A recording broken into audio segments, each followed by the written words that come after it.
Então quero convidar a amada igreja a abrir a Bíblia agora comigo. Vamos abrir no livro de Apocalipse.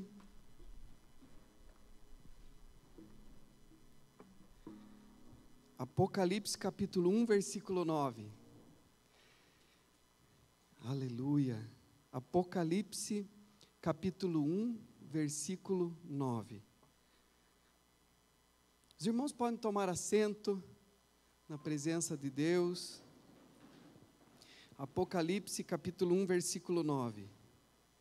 Creio que Deus vai falar aos nossos corações nessa noite. O Senhor já está falando conosco. Eu sinto de uma maneira muito especial a presença de Deus aqui. Aleluia. Diz assim, Apocalipse capítulo 1, versículo 9.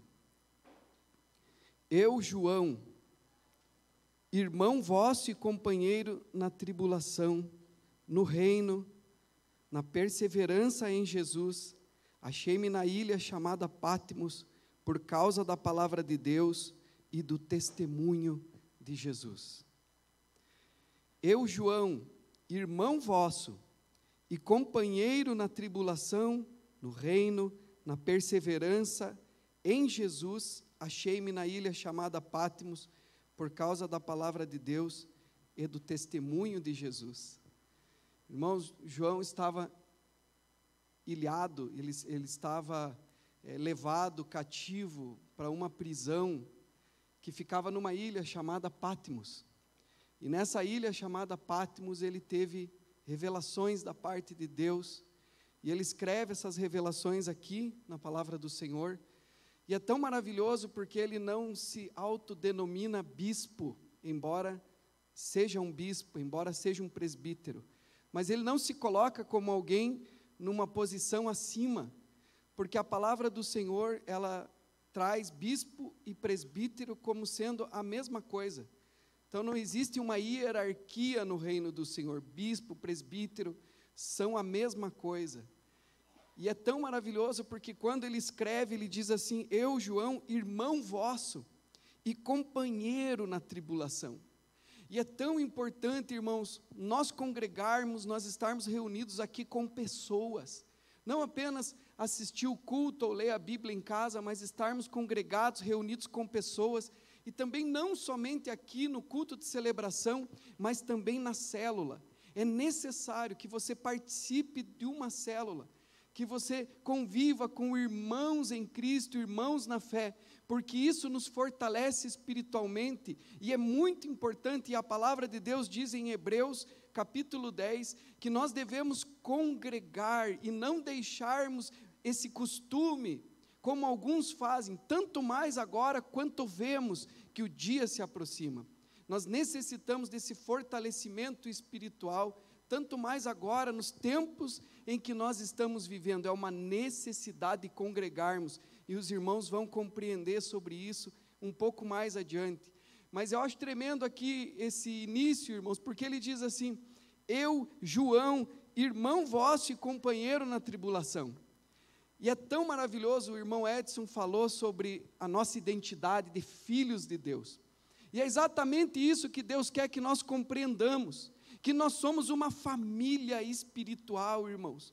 Nós somos uma família, a igreja, a eclésia, é tirada desse mundo. A palavra igreja, eclésia, ela significa tirados para fora. Nós somos tirados para fora do jeito de ser, do estilo de vida, da cultura mundana que está aí. E então nós precisamos da comunidade, precisamos uns dos outros para nos fortalecermos no amor e nas boas obras, como está escrito na palavra do Senhor. E ele diz assim: irmão vosso e companheiro na tribulação, no reino, na perseverança. Ele não se autodenomina melhor ou superior hierarquicamente a ninguém, não, irmão vosso. Em Jesus achei-me na ilha chamada Patmos por causa da palavra de Deus e do testemunho de Jesus, porque ele foi preso por isso, porque pregava sobre Jesus e dava testemunho com a sua vida sobre o Evangelho. Então ele foi levado para esse exílio, preso nessa ilha. E isso é tremendo, irmãos. E ele escreve então o Apocalipse. O livro de Apocalipse, ele nos apresenta a revelação de Jesus Cristo. Ele é a revelação de Jesus Cristo, principalmente para o fim dos tempos. Ele foi escrito, irmãos, sobretudo para nós, a quem são chegados os últimos dias, porque ele é um livro selado. Ele tem muitas alegorias, muitas figuras difíceis de compreender, e por isso ele se torna um livro selado. Mas ele é selado no sentido em que, no momento em que estas coisas começam a acontecer, no palco da história, então nós começamos a compreender as linhas do livro de Apocalipse, e ele começa a ser revelado, desvendado. E hoje, meus queridos irmãos, nós estamos já participando desse momento histórico da revelação e da compreensão plena do que diz o livro de Apocalipse, porque ele já está no seu cumprimento. É um livro de profecia, e essa profecia já está se cumprindo. Diga para a pessoa aí, a profecia está se cumprindo. Aleluia! Glória a Deus! E ele foi escrito, irmãos, a fim de que nós venhamos nos preparar e venhamos praticar essas palavras. Apocalipse pode ser dividido em 4 grandes visões. A primeira grande visão que João teve diz respeito à humanidade de Cristo. O Verbo, Deus que se fez carne, o Verbo que se fez gente e habitou entre nós.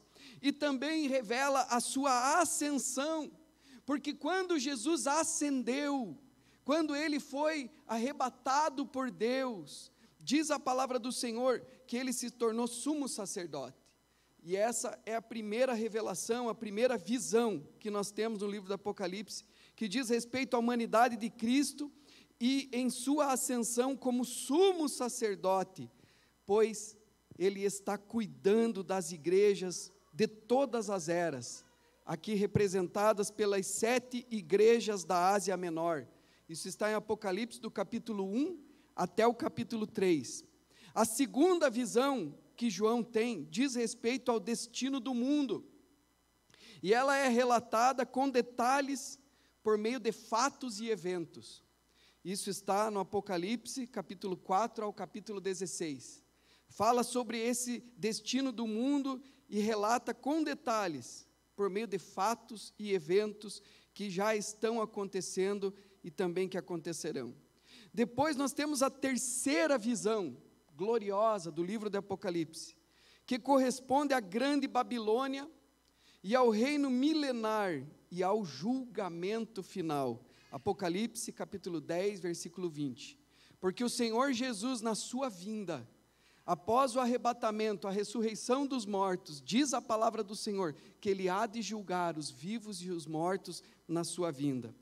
E é tão tremendo, irmãos, porque em março deste ano, nós contemplamos as notícias da visita do Papa Francisco para uma cidade chamada Ur dos Caldeus, que é a terra onde nasceu o patriarca Abraão. E ele foi nesse lugar, que fica no Iraque, aonde se realizou uma celebração ecumênica para judeus, muçulmanos e cristãos, ali na cidade de Ur dos Caldeus. O cenário em que foi celebrado essa reunião, que tinha também certo cunho político, religioso, tinha ao fundo a imagem de um zigurate, que é um templo da antiguidade usado para adorar deuses. Um templo que ele era construído com patamares, camadas, sendo que o último patamar era chamado de Porta do Céu, em que se faziam rituais a ídolos. Essa antiga civilização pós-dilúvio abandonou o Deus verdadeiro, o Deus único, o Deus verdadeiro, para adorar ídolos representados pelos astros, pelas estrelas, Deus Sol, Deus Lua, estrelas, etc. Para nós, irmãos, tudo isso tem se unido com outros sinais que evidenciam que a volta do Senhor está próxima. E eu pergunto para você, o que você sente quando eu falo isso? O Senhor está às portas. A qualquer momento, aquele que há de vir, segundo a palavra de Deus, virá, e não tardará. O que você sente, irmão?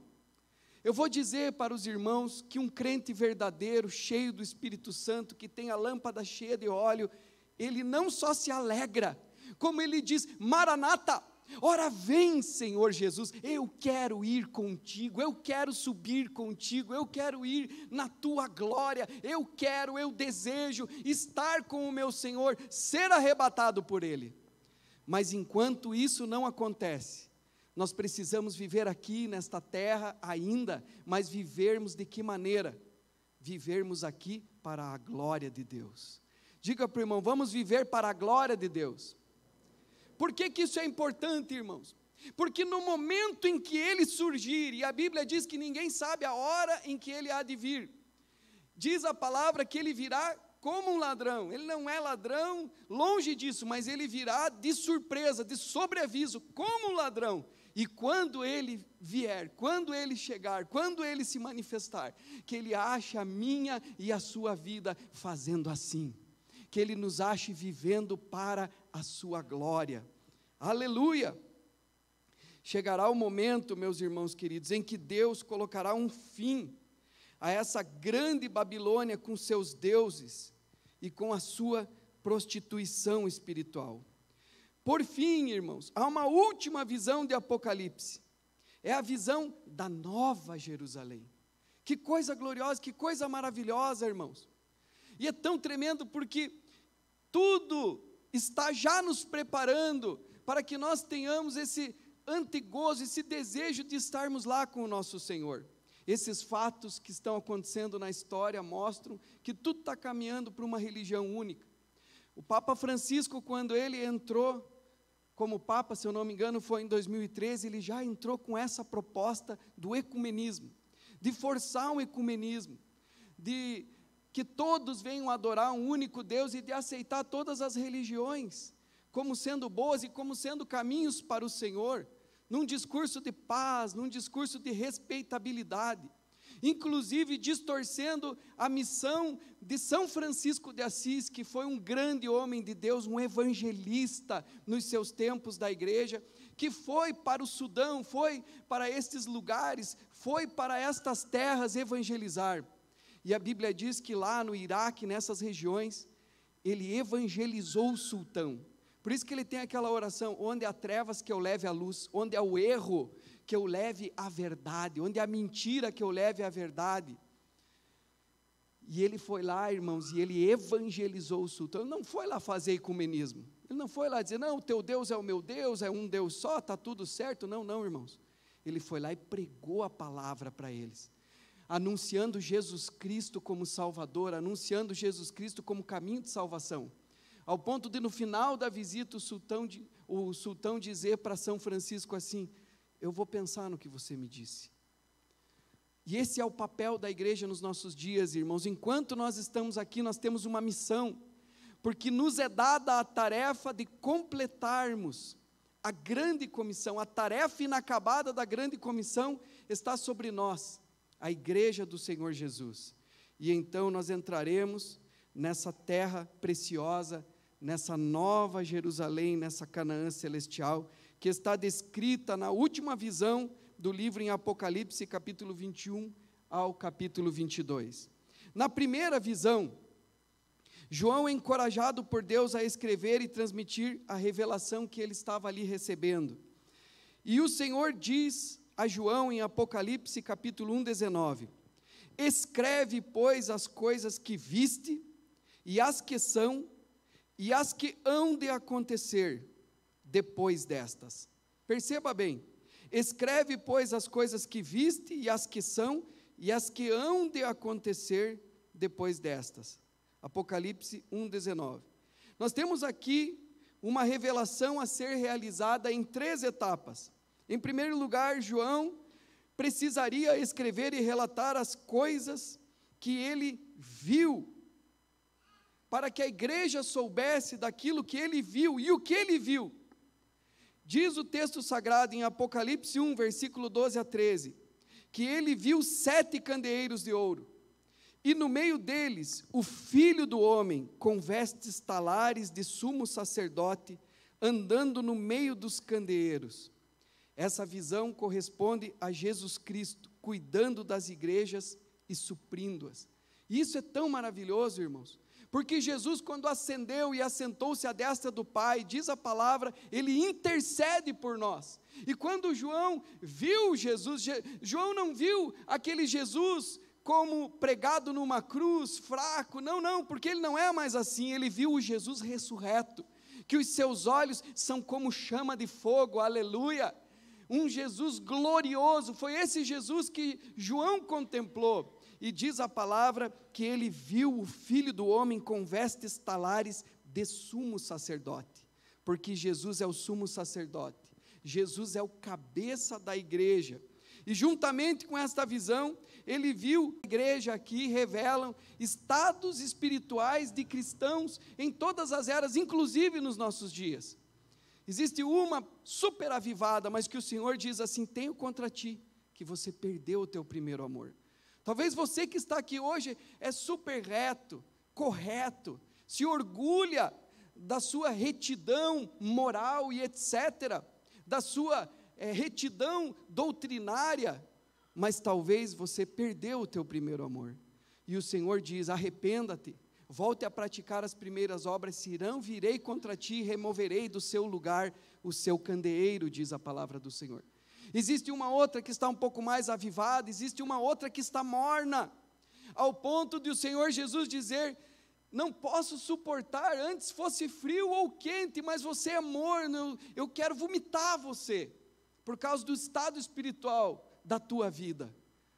Existe uma outra que se achava rica e abastada, porque ela estava pervertida com a soberba da vida, e tinha tudo, mas o Senhor vem para essa igreja, que se acha rica e abastada, e sem necessidade de coisa alguma, e Ele diz para ela: você é pobre, cega, miserável e nu, você acha que é rica, você acha que é abastada, mas eu digo a você, compre de mim colírio, para que você possa enxergar com clareza, porque você perdeu a visão e o foco espiritual para a sua vida. Você já não vive mais à luz da eternidade, você já não vive mais em prol da minha glória e do meu propósito eterno. Você perdeu a visão, você está cega. E assim por diante, irmãos. João viu estas coisas e ele fala do estado da igreja. Essa visão corresponde a Jesus Cristo, que também anda no meio desses candeeiros e que cuida e que supre as igrejas, que abençoa, guarda as igrejas como sendo o nosso sumo sacerdote, porque Jesus é o cabeça do corpo, que é a sua igreja. Aleluia. E essas são as coisas que são. Por que são as coisas que são? Porque a era da igreja ainda não terminou.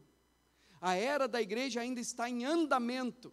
Então nós estamos vivenciando isso, as coisas que são. A igreja do jeito que é, dentro da Igreja Batista da Paz, terão aqueles que serão arrebatados e aqueles que ficarão aqui na grande tribulação. Por isso que a Bíblia fala que a igreja passará pela grande tribulação, como também a Bíblia fala que a igreja será arrebatada antes da grande tribulação. Porque uma parte da igreja, aquelas que estão dormentes, que não estão atentos, que não estão fervorosos, que não estão buscando, vão ficar aqui. E em terceiro lugar, João teria de escrever e relatar sobre as coisas que hão de acontecer depois destas. Aí é a grande tribulação e as outras coisas que vêm. Isso diz respeito a todo o restante do relato feito no livro de Apocalipse, do capítulo 4 ao capítulo 22. Todas as coisas que irão acontecer. E ele diz assim: eu, João, irmão vosso e companheiro na tribulação, no reino e na perseverança em Jesus, achei-me na ilha chamada Patmos por causa da palavra de Deus e do testemunho de Jesus. João foi enviado para nós como servo de Deus, irmãos, com uma revelação, para que nós venhamos preparar as nossas vidas. E eu pergunto para você nessa noite: você está preparado, meu irmão, minha irmã? Aleluia! Essa palavra produz alegria em você ou produz espanto? João capítulo 17, versículo 3 diz assim: e a vida eterna é essa. Você quer a vida eterna? Aqui diz o texto sagrado: e a vida eterna é esta, que conheçam a Ti, o único Deus verdadeiro, e a Jesus Cristo, a quem Tu enviaste. Essa é a vida eterna. Jesus é o único mediador entre Deus e os homens, não há outro. Não há outro caminho para a salvação. Ele disse: eu sou o caminho, a verdade e a vida, ninguém vem ao Pai senão por mim. E a vida eterna é esta, irmãos: que todas as pessoas em toda a terra conheçam a Ti, o único Deus verdadeiro, e a Jesus Cristo, a quem enviaste. Quando se conhece a Deus, nós descobrimos que devemos dar glórias a Ele. E nós damos glória a Deus porque Ele é glorioso. Nós damos glória a Deus porque essa glória é intrínseca a Ele, faz parte da sua natureza grandiosa. Deus é grandioso, por isso nós o adoramos, por isso nós o glorificamos. Quando Deus se revela, mais do que apenas mostrar o que Ele pode fazer e o que Ele faz por nós, Ele mostra quem Ele é. Por isso é preciso glorificá-lo, dar a Ele o louvor que lhe é devido. E Ele mostrou quem Ele é através de Jesus, a sua revelação plena, porque Jesus é a imagem exata do seu ser. Em Apocalipse capítulo 4, versículo 11 diz assim: Tu, Senhor, Deus nosso, és digno de receber a glória e a honra e o poder, porque criaste todas as coisas e por tua vontade elas existem e foram criadas. Você dá glória a Deus, irmão, porque você foi criado pelo Senhor, e para a glória dEle, pela vontade dEle é que você existe, que eu existo, que nós existimos e fomos criados. Deus ama o ser humano, e Ele está agindo no mundo hoje, através da sua igreja, através do seu Espírito Santo. E a expectativa do Senhor, a paciência do Senhor, a espera do Senhor, essa espera amorosa, é para que as pessoas sejam atraídas por seu amor. A Bíblia Sagrada diz que Ele nos atraiu com cordas de amor, para que todos venham a perceber quem Ele é, e deem a Ele o louvor que lhe é devido. Esse é o propósito, irmãos, para as nossas vidas.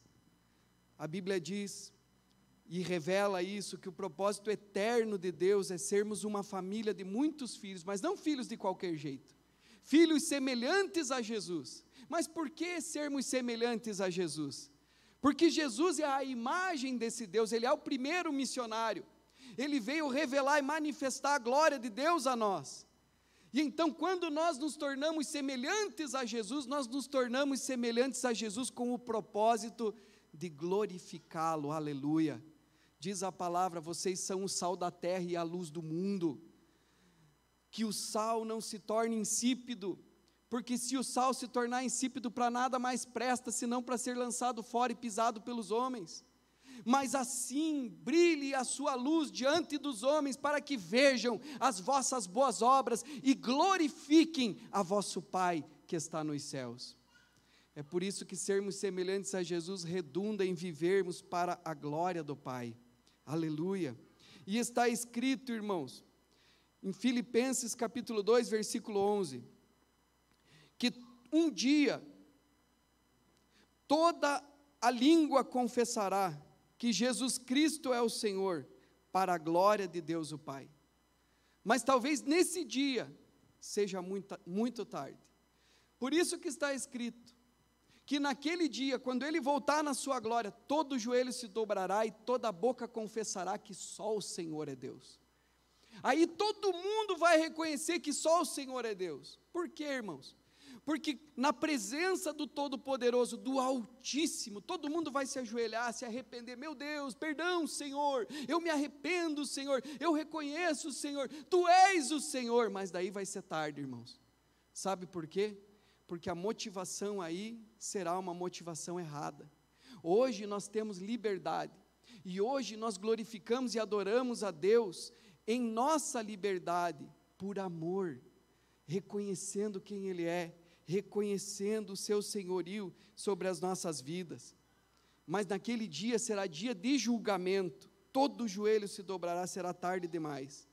E aí a gente tem que pensar no seguinte, irmãos: reencarnação versus ressurreição. O que está certo? O que é legítimo? A Bíblia Sagrada e o ensino de Jesus Cristo fala sobre ressurreição. Assim como Ele ressuscitou dos mortos, nós também ressuscitaremos naquele dia. Só é dado ao homem viver uma só vez, após isto segue-se o juízo. Então existe na palavra do Senhor uma responsabilidade colocada sobre nós. Você precisa ser responsável sobre a maneira como você está vivendo, porque um dia você será julgado por Deus. Reencarnação. Ah, não, viva de qualquer jeito. Deixe isso aí para a próxima encarnação, irmão. Não precisa se esforçar para vencer o pecado. Na próxima encarnação você vai evoluindo devagarinho, sofrendo a lei do karma. O que tira, irmãos? Não só tira o mérito de Cristo na cruz do Calvário, o que Ele fez por nós na cruz do Calvário, nos redimindo dos nossos pecados e nos dando uma segunda chance. Não só anula isso, porque para que Jesus morreu na cruz do Calvário? Para salvar? Salvar do que? A gente morre, reencarna, sofre a lei do karma, vai evoluindo até chegar ao ponto de luz. Diga misericórdia, irmãos. A Bíblia não ensina isso. Isso foi ensinado há 200 anos atrás, numa doutrina, e já era ensinado por outras religiões antigas, como o hinduísmo e outras religiões. Mas o que a palavra do Senhor ensina é sobre ressurreição. Por isso, irmãos, nós precisamos ter responsabilidade nas nossas vidas hoje. Em segundo lugar, você glorifica a Deus, aceitando Jesus como teu Senhor e Salvador, reconhecendo justamente isso que Ele fez na cruz, irmãos. A obra que Ele fez na cruz, diz a Bíblia, que Deus amou o mundo de tal maneira que deu seu Filho unigênito, para que todo aquele que nele crê não pereça, mas tenha a vida eterna. E quando nós olhamos para a cruz, nós não podemos desprezar tamanho ato de bondade e amor. Nós precisamos reconhecer e aceitar: Senhor meu Deus, obrigado, Pai. Obrigado pela manifestação do teu amor. Eu era pecador, mas o Senhor morreu por mim. E aí, meus irmãos, você glorifica a Deus quando você faz da glória de Deus o propósito para a tua vida. Preste bem atenção nisso. Faça da glória de Deus o propósito para a tua vida. Essa é uma motivação tremenda, uma motivação maravilhosa. Está escrito na palavra do Senhor: quer vocês comam, bebam ou façam qualquer outra coisa, façam tudo para a glória de Deus. Quer vocês comam, bebam ou façam qualquer outra coisa, façam tudo para a glória de Deus. Qual é a diferença, irmãos?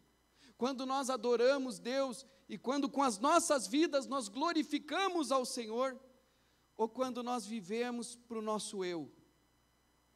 A Bíblia diz no livro de Romanos que os homens mudaram a glória de Deus na semelhança de homem corruptível, de réptil e de animal, e passaram a adorar a criatura em lugar do Criador.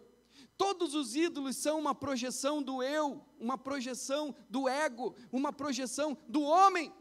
Quando o homem adora o homem em lugar de adorar a Deus, quando o homem adora a criatura em lugar do Criador, o que acontece, irmãos? Toda espécie de pecado se prolifera a partir daí, porque do coração do homem provém toda a iniquidade. O furto, a maledicência, o adultério e todas as coisas provêm daí, porque o homem está adorando a si mesmo. Então vale tudo. É o ego, é o eu no centro. Eu preciso me satisfazer, eu preciso ser feliz, eu me adoro a mim mesmo. Farinha pouca, meu pirão primeiro. Não tocando em mim, o resto que se exploda. Não é assim, irmãos? Mas quando eu adoro a Deus, espera aí, a minha vida é para a glória do Senhor. Tem pouco, mas eu vou repartir. Quando eu adoro ao Senhor, aparece uma sedução, aparece alguma coisa ali, uma situação de adultério.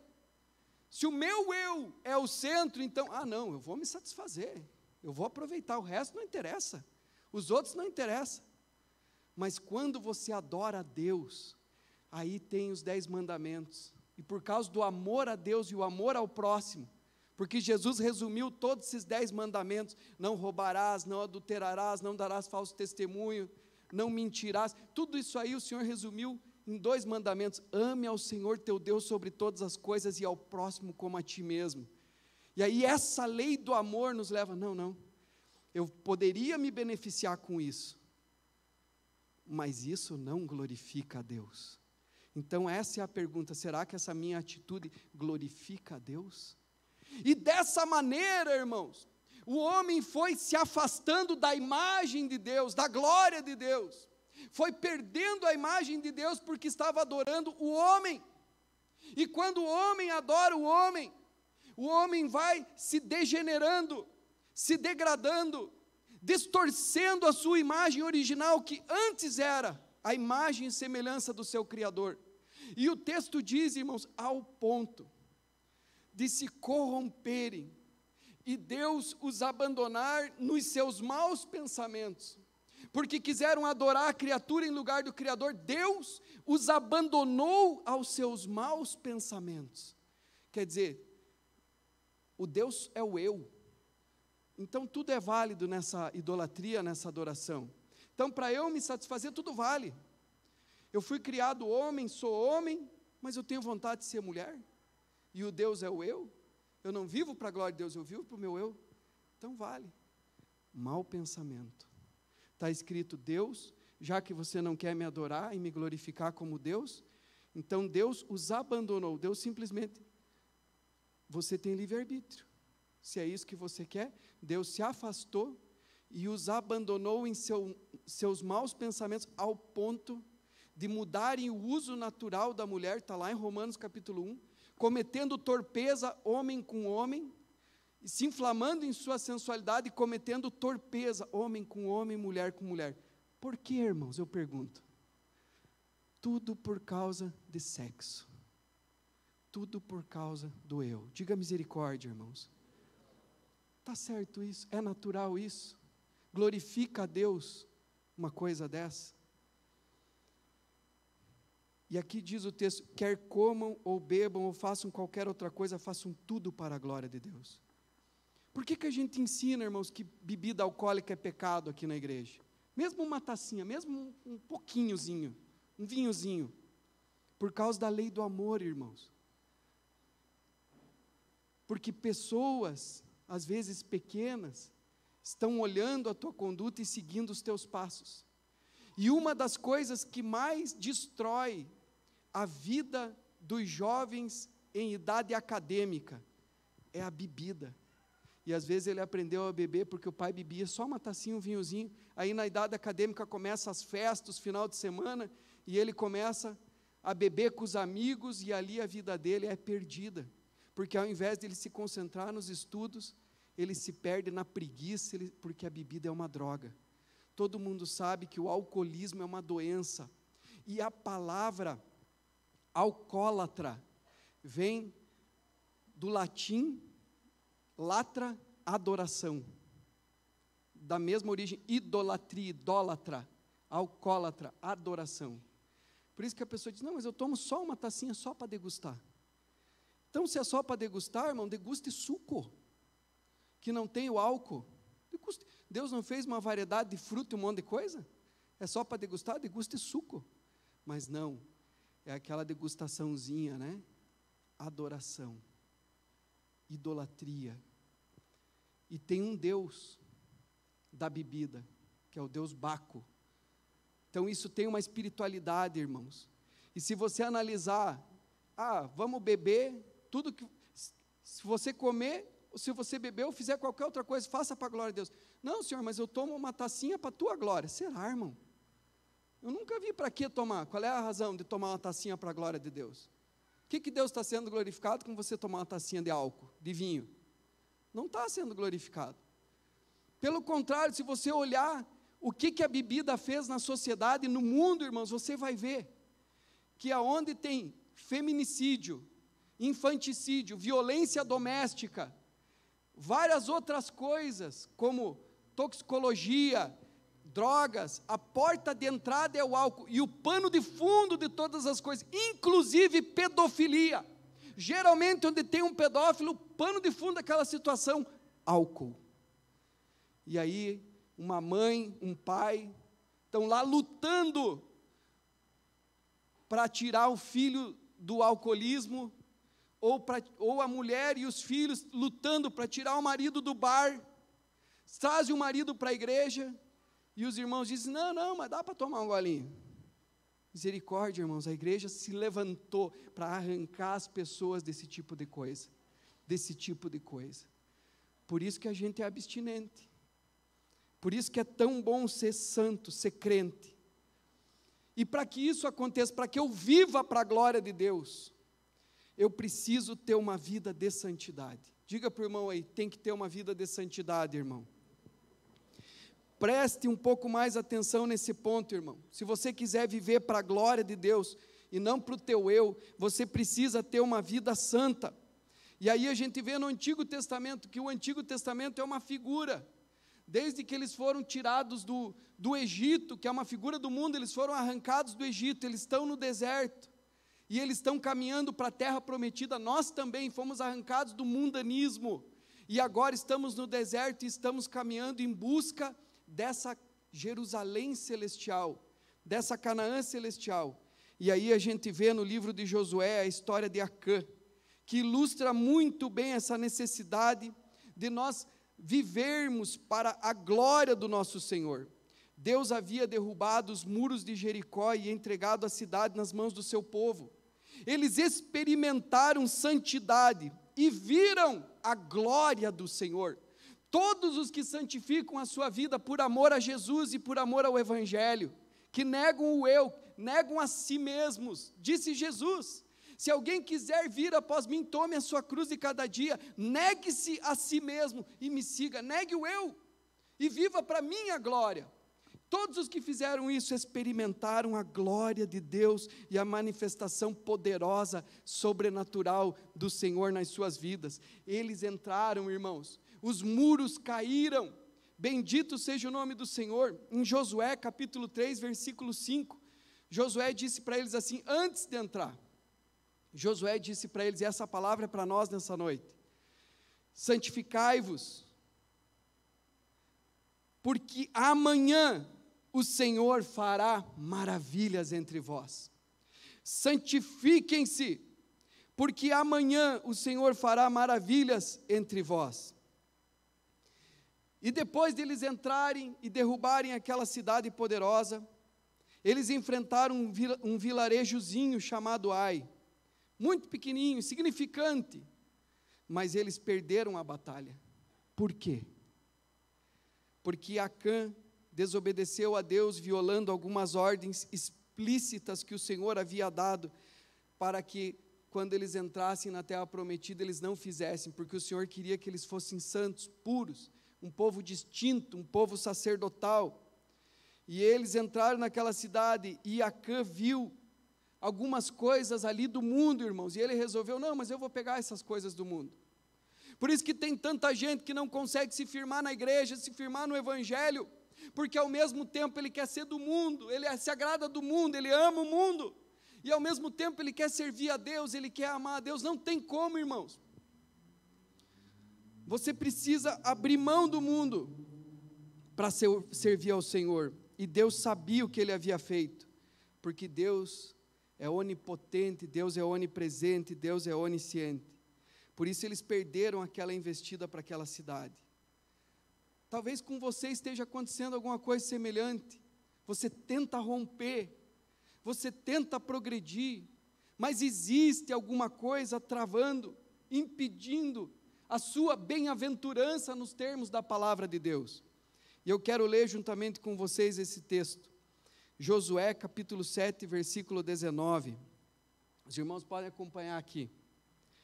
Então Josué disse a Acã, meu filho, dê glória ao Senhor, Deus de Israel, e renda louvores a Ele. E conte-me agora, o que foi que você fez? Não me esconda nada. Veja como há uma associação entre santificação e a glória de Deus. Porque verdadeiramente, irmãos, glorificar a Deus não é apenas com palavras, mas é com a nossa vida, com a maneira como nós vamos viver. E ele diz: meu filho, dê glória ao Senhor, Deus de Israel, e renda louvores a Ele. Conte-me agora o que foi que você fez, não esconda nada. E ele havia sido revelado, irmão. Se ele não fosse revelado, ele não ia contar.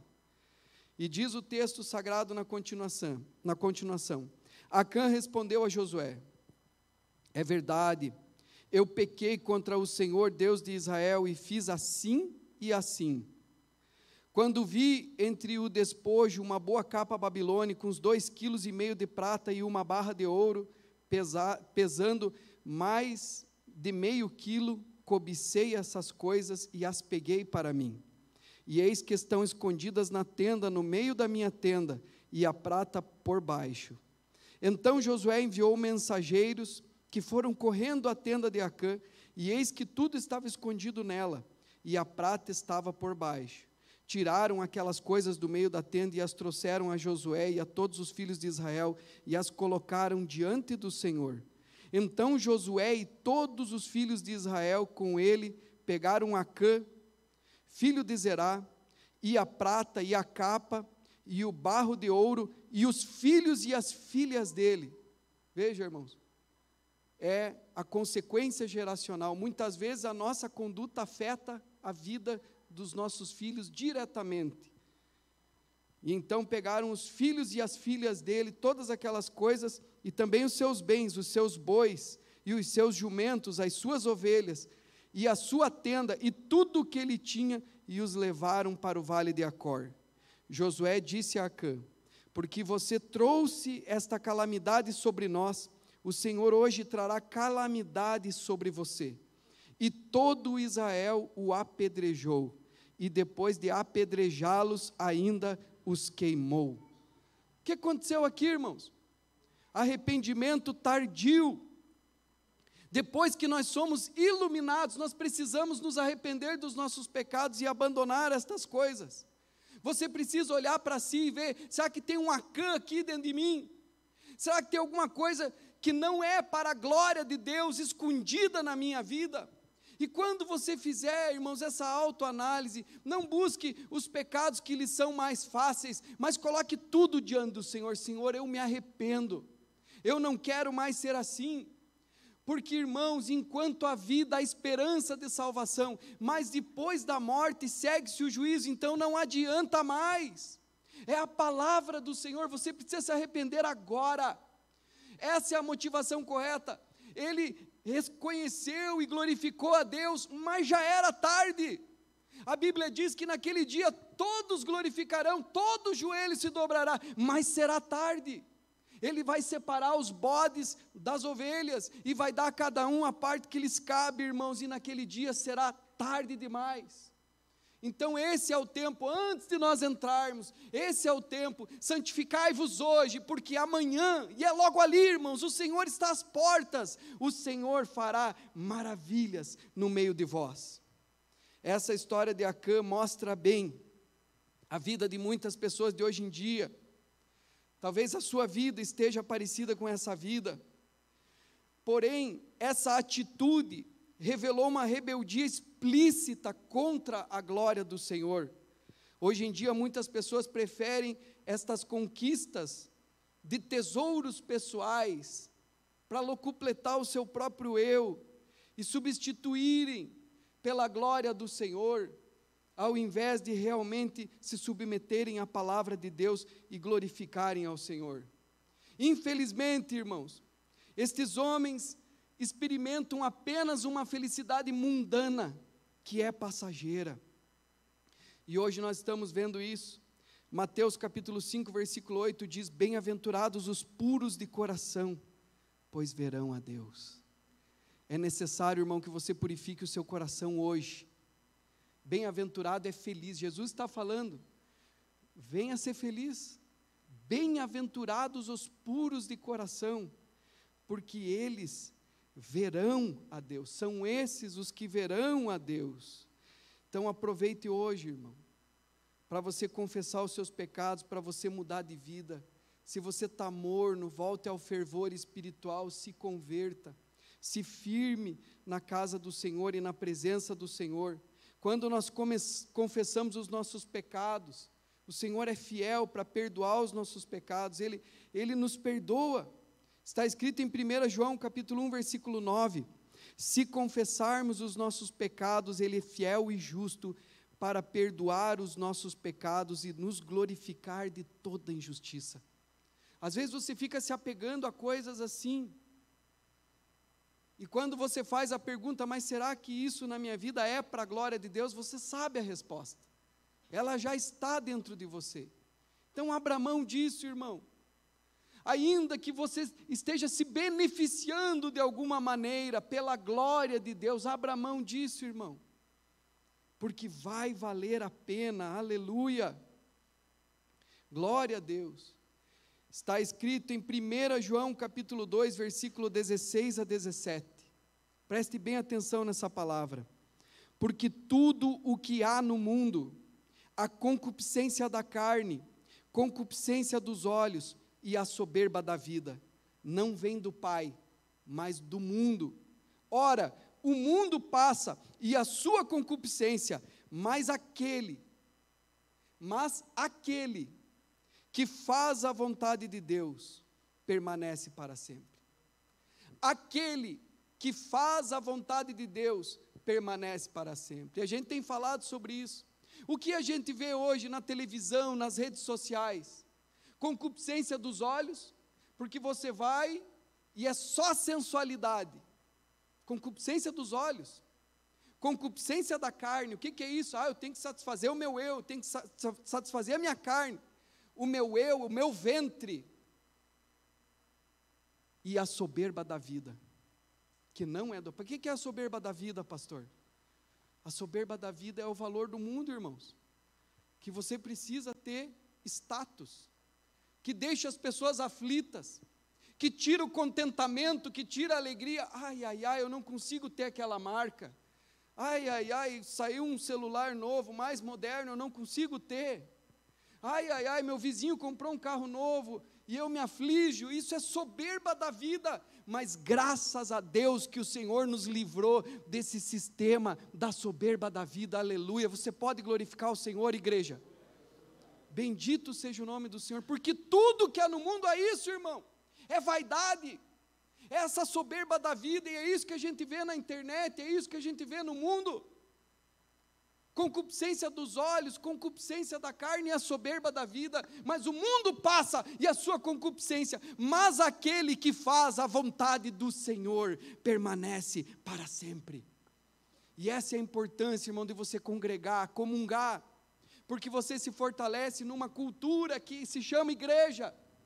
Na célula você compartilha com outros irmãos, porque o mundo vai nos contaminando e a gente, sem perceber, muitas vezes começa a afligir a nossa própria alma, como Ló, que estava lá naquela cidade, Sodoma e Gomorra, e ele vendo tudo aquilo, ele afligia a sua alma justa, no meio daquele povo corrompido, e muitas vezes nós vamos paulatinamente tomando a forma desse mundo, mas a palavra do Senhor diz que nós não podemos nos conformar, tomar a forma desse mundo, mas sermos transformados pela renovação da nossa mente, para que venhamos experimentar qual seja a boa, perfeita e agradável vontade de Deus, aleluia.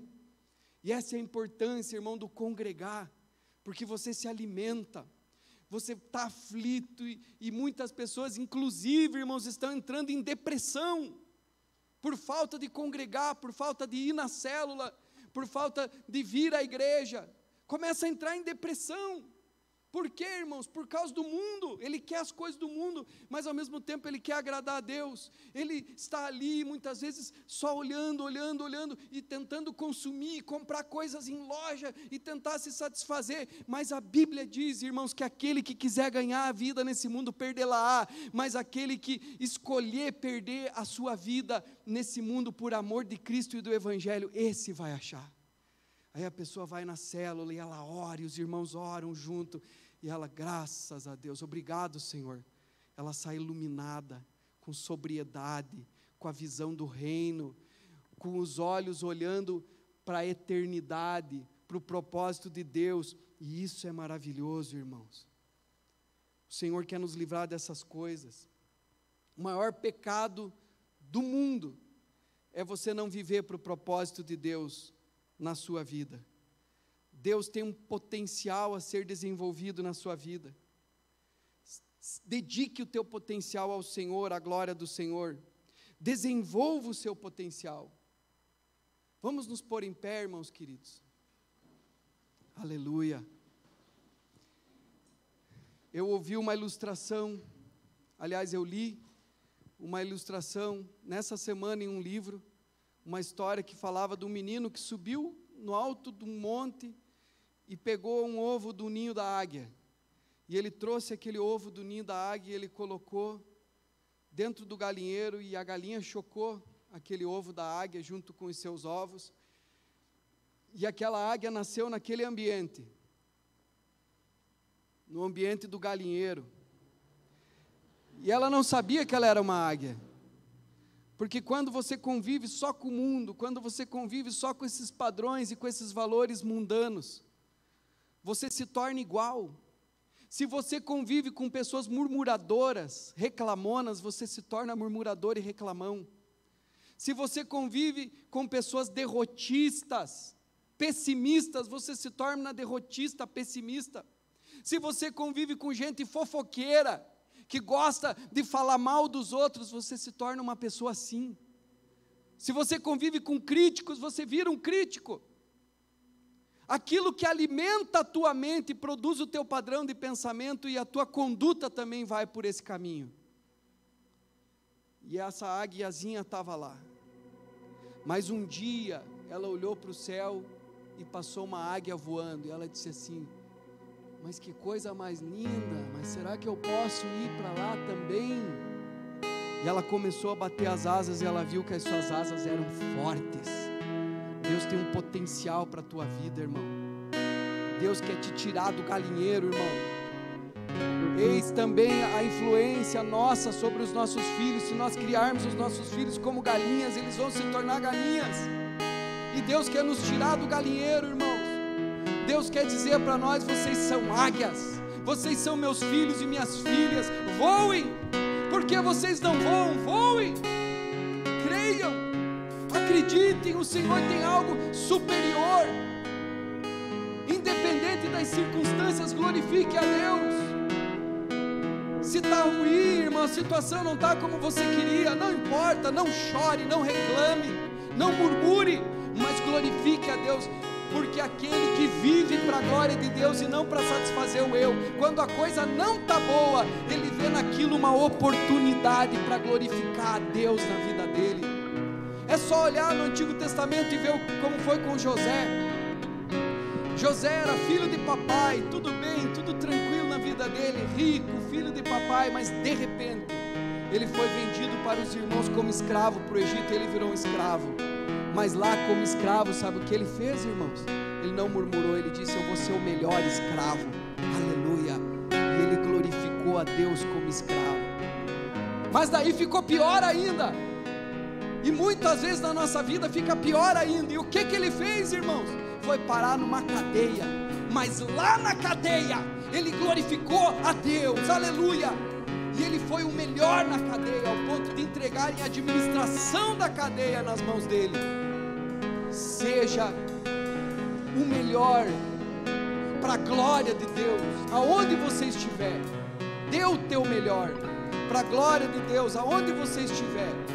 Na situação, não importa, irmãos, para a glória de Deus. E se alegre, porque a nossa vida aqui nesse mundo é breve, é passageira, para a glória de Deus. Mas sabe o que aconteceu com ele? Deus viu, e o Senhor o tirou dali e o levantou. Deus faz a mesma coisa conosco, irmãos.